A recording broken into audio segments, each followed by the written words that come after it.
హృదయము నిండి ఉన్న దాన్ని బట్టి ఏం మాట్లాడుతుందట? నోరు మాట్లాడుతుంది.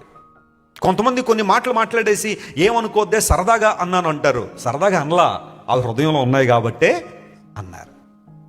కొన్ని మాటలు అనేసి సారీ నేను కోపంలో అన్నాను, మర్చిపో వాటిని, కోపంలో అన్నాను వదిలే వాటిని అంటారు. నువ్వు కోపంలో అనలేదమ్మా, నీ హృదయంలో ఉన్నాయి కాబట్టి అన్నావు. ఆ సందర్భంలో అవి బయటకు వచ్చాయి అంతే. కొంతమంది పురుషులు ఉంటారు, స్త్రీలతో మిస్బిహేవ్ చేస్తారు, అనకూడని మాట ఏదో అంటారు. కాసేపటి సారీ నేను సరదాగా నన్ను తీసుకోకండి, నువ్వు సరదాగా అనలా, నువ్వు కావాలనన్నావు. ఎప్పటి నుంచో ఆమె మీద ఉద్దేశం ఉంది, సందర్భం కోసం కనిపెట్టావు, సందర్భం వచ్చింది అనేసావు.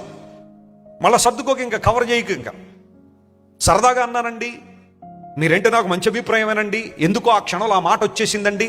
ఆ మాట అన్నావంటే నీ హృదయంలో ఉంది ఎప్పటి నుంచో ఆమె మీద ఆ కోరిక. లేదా కొంతమంది స్త్రీలు ఉంటారు, కొంతమందికి కొన్ని రకాల మెసేజ్లు పెట్టడం, లేకపోతే కొన్ని విషయాలు చూసినప్పుడు ఏదో మాట అనేసి సారీ అండి సరదాగా అన్నాను, ఏమనుకోకండి, దయచేసి పట్టించుకోకండి. నువ్వు సరదాగా అనలేదమ్మా, అది హృదయంలో ఉంది కాబట్టి ఆ క్షణం బయటకు వచ్చింది. హృదయం నిండి ఉన్న దాన్ని బట్టి నోరు మాట్లాడుతుంది. అందును బట్టి నీ హృదయంలో ఎవరి మీదైనా చెడు అభిప్రాయం కానీ, కామాతృత కానీ, లేదా లోక సంబంధమైన ఆలోచనలు కానీ, వ్యర్థమైన ఉద్దేశాలు కనుక ఉంటే ఏదో ఒక సందర్భంలో బయటకు వస్తూ ఉంటాయి.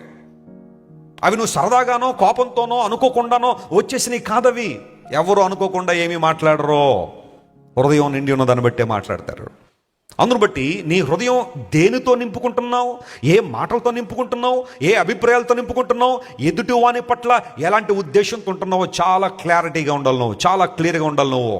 అక్కడ నీ పవిత్రతను కాపాడుకున్నప్పుడు పరిస్థితులు ఏమైనా సరే మంచి మాటలే వస్తాయి తప్ప అలాంటి మాటలు వచ్చేసిన తర్వాత మరలా కవర్ చేసుకోవాల్సిన అవసరం రాదు.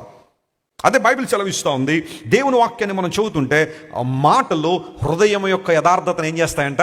తెలుపుతాయని అన్నాడు బైబిల్లో. ఆ రెఫరెన్స్ చూపిస్తాను చూడండి. యోబు గ్రంథం 33వ అధ్యాయం 3వ వచనం మనం చదివితే ఆ మాట అక్కడ రాయబడింది. మాటలు, ఒక మనిషి మాటలు ఒక మనిషి యొక్క హృదయ యథార్థతను ఏం చేస్తూ ఉంటాయి?